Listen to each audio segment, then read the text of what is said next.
Thank you.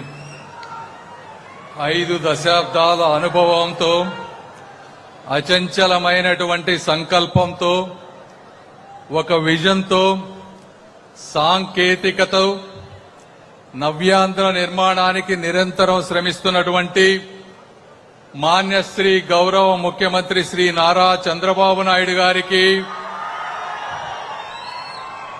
ప్రశ్నతో మొదలై పల్లె సమస్యలకు బదులై గిరిజన గ్రామాల వెలుగై నిలుస్తున్నటువంటి గౌరవనీయులు ఉప ముఖ్యమంత్రి శ్రీ పవన్ కళ్యాణ్ గారికి,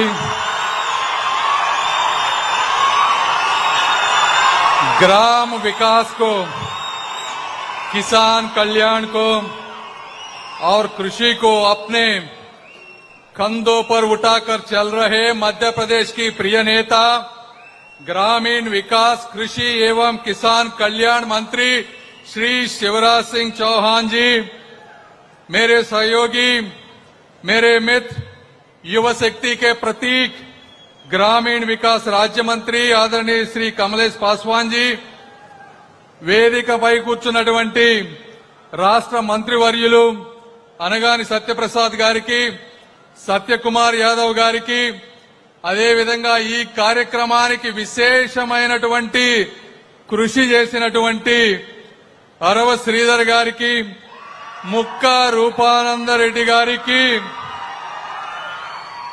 వీరితో పాటుగా తిరుపతి వేదికగా సప్తగిరుల అధిపతి శ్రీ వెంకటేశ్వర స్వామి సాక్షిగా గ్రామీణ భారత గమనాన్ని మార్చే మహాసంకల్పానికి, పల్లె ప్రగతికి కొత్త బాటలు వేసే చారిత్రక ఘట్టానికి భాగస్వామ్యులుగా నిలిచేందుకు తరలి వచ్చిన తెలుగింటి ఆడపడుచులకు, అన్నదమ్ములకు, అన్నదాతలకు, శ్రామికులకు నా హృదయపూర్వక నమస్కారాలు. ఒక్కసారి చరిత్రలోకి వెళ్లి చూస్తే 2006లో ఆనాటి ప్రభుత్వం గ్రామీణ పేదలకు ఉపాధి కల్పించాలనేటువంటి ఒకే ఒక ప్రధాన ఉద్దేశంతో మహాత్మా గాంధీ జాతీయ గ్రామీణ ఉపాధి హామీ పథకాన్ని తీసుకొచ్చారు. అనంతపురం మన రాయలసీమ, రాగాల సీమ, అనురాగాల సీమ అయినటువంటి అనంతపురం జిల్లాలో బండ్లపల్లి గ్రామంలో దేశంలోనే తొలి ఉపాధి హామీ జాబ్ కార్డ్ మన దళిత ఆడబిడ్డ చీమల పెదక్క గారికి ఆ రోజున అందజేయడం జరిగింది. ఆ విధంగా ఆ ఘట్టం ద్వారా ఉమ్మడి ఆంధ్రప్రదేశ్ దేశానికి ఒక దిశను చూపించినటువంటిది. రాయలసీమ వంటి కరువు ప్రాంతాల్లో వ్యవసాయ విరామ సమయంలో గ్రామీణ కుటుంబాలకు ఉపాధి కల్పిస్తూ ఉపాధి కోసం జరిగేటువంటి వలసలను కొంతవరకు అరికట్టడంలో ఆ జాతీయ ఉపాధి హామీ పథకం కొంత పాత్ర పోషించింది. అయితే కొన్ని రాష్ట్రాలు కొన్ని సమయాల్లో ఈ పథకాన్ని ఎంతో సమర్థవంతంగా నిర్వహించారు. ఉదాహరణకి 2014-19 మధ్య మన గౌరవ ముఖ్యమంత్రి నారా చంద్రబాబు నాయుడు గారి ఆధ్వర్యంలో నారా లోకేష్ గారు పంచాయతీ శాఖ మంత్రిగా ఉన్నప్పుడు గ్రామాన సిమెంట్ రోడ్లు పడ్డాయి అంటే ఆ రోజు ఆ వ్యక్తులు ఆ పథకాన్ని ఉపయోగించుకొని అనేక డిపార్ట్మెంట్లని కూర్చోబెట్టి అన్ని నిధుల్ని ఒక పద్ధతి ప్రకారం తీసుకొచ్చి రోడ్లు వేశాం. అదేవిధంగా ఈ రోజు చూస్తా ఉన్నారు, గత 2 సంవత్సరాల్లో అంటే దశాబ్దాలుగా కొండల్లో అదేవిధంగా అడవుల్లో అభివృద్ధికి దూరంగా ఉన్నటువంటి గిరిజన ప్రాంతాల్లో కూడా రోడ్లు పడతా ఉన్నాయంటే ఈ రోజు పవన్ కళ్యాణ్ గారు సమర్థవంతంగా ఆ ప్రోగ్రామ్ ని ఉపయోగించుకోబట్టి మాత్రమే ఇవన్నీ జరిగినాయి.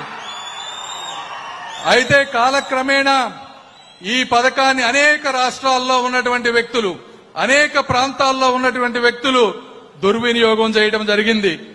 Controller auditor of general CAG ఒక స్పష్టమైనటువంటి నివేదికని ఈ పథకం ద్వారా మనకి తెలియజేసింది. గ్రామ అవసరాలకు అనుగుణమైనటువంటి ప్రణాళికలు లేకుండా చేయటం, శాశ్వత ప్రయోజనం లేనటువంటి ఆస్తులను సృష్టించటం, ఒక చెరువుని ఒక గుంతని తవ్వటం, పూడ్చటం, మళ్లీ తవ్వటం, దొంగ జాబ్ కార్డులు, అక్రమ చెల్లింపులు చేయటం, అనుమతులు లేని పనులపై ఖర్చు పెట్టడం, సామాజిక ఆడిట్లు పర్యవేక్షణలో ఉదాసీనత చూపటం. అంటే ఉపాధి కల్పన లక్ష్యం గొప్పదే కానీ దాని అమలులో సంస్కరణల అవసరం స్పష్టంగా కనిపించినటువంటి పరిస్థితి. అయితే గుజరాత్కి 12 సంవత్సరాలుగా సీఎంగా పనిచేసినటువంటి మోదీ గారు క్షేత్రస్థాయిలోని పరిస్థితులను ఈ మన్రేగా లోపాలను స్పష్టంగా గుర్తించారు. 2014లో ప్రధానమంత్రి కాగానే దీనికి ప్రక్షాళన దిశగా అడుగులు వేసినటువంటిది వాస్తవం.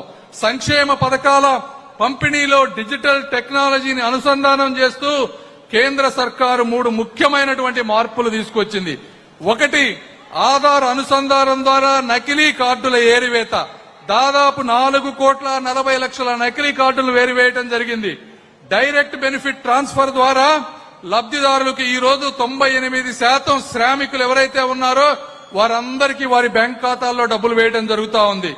శాటిలైట్ జియో ట్యాగింగ్ ద్వారా కేవలం కాగితాలలో పనులు చూపించే విధానానికి కొంతవరకు అడ్డుకట్ట వేయగలిగాం. ఈ విధంగా ప్రతి పనిని సాంకేతికతో పర్యవేక్షించే ఒక పారదర్శక వ్యవస్థ కొంతవరకు ఏర్పడింది. అయినప్పటికీ కేంద్ర ప్రభుత్వం ఈ పథకానికి ప్రతి సంవత్సరం 90,000 కోట్ల రూపాయలు ఈ రోజు ఖర్చు పెడతా ఉంది. అంటే మీరు 5 సంవత్సరాలు తీసుకుంటే దాదాపు 4,50,000 కోట్ల రూపాయలు గ్రామాల అభివృద్ధికి వెళ్తున్నా ఈ రోజు గ్రామాల్లో కావాల్సినటువంటి అన్ని సదుపాయాలు లేనటువంటి పరిస్థితి ఎవరు అవునన్నా కానన్నా వాస్తవం అని మీ అందరికీ నేను తెలియజేసుకుంటా ఉన్నాను. ఈ ఉద్దేశంతో పల్లెల్లోని పేద జీవితాల్లో నిజమైన మార్పు తీసుకురావాలనే ఒక చిత్తశుద్ధి, గ్రామ అభివృద్ధి పట్ల దూరదృష్టితో కేంద్ర ప్రభుత్వం తీసుకొచ్చినటువంటి ఒక చారిత్రాత్మక సంస్కరణే ఈ వీబీజీ రామ్జీ అని మీ అందరికీ నేను తెలియజేస్తా ఉన్నాను. పల్లెలను కేవలం ఉపాధి కల్పించే కార్యక్రమమే కాకుండా అభివృద్ధి కేంద్రాలుగా మార్చేటువంటి ఒక బృహత్తర ప్రణాళిక. ఈ వీబీజీ రామ్జీ చట్టం ద్వారా 4 బలమైన స్తంభాలపై నిలబడినటువంటి పరిస్థితి. మొదటిది ఉపాధి. ఇందాక మంత్రి గారు చెప్పినట్టు నిజంగా పని చేయాలనుకునే వాళ్ళకి 100 రోజులు కాదు 125 రోజులైనా కూడా పనిచ్చే పథకం ఈ ఉపాధి హామీ పథకం. అదేవిధంగా వ్యవసాయం ఇబ్బందుల్లో ఉన్నప్పుడు, శ్రామికులు దొరకనప్పుడు 60 రోజులు విరామం ఇచ్చేటువంటి పరిస్థితి. రెండవది ముఖ్యమైనది గ్రామీణ మౌలిక సదుపాయాలు.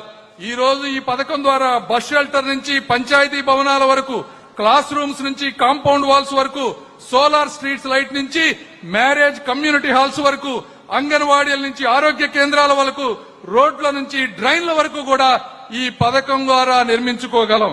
మూడవది నీటి భద్రత. చెరువుల నుంచి చెక్ డ్యాముల వరకు, వర్షపు నీటి నిల్వల నుంచి వాటర్ షెడ్ల నిర్వహణ వరకు కూడా ఈ కార్యక్రమం ద్వారా చేపట్టగలం. నాలుగవది యువత, రైతులు, స్వయం సహాయక సంఘాలు, సెల్ఫ్ హెల్ప్ గ్రూప్స్ ఆదాయం పెంచేటువంటి మార్గం కూడా ఇందులో పొందుపరచడం జరిగింది.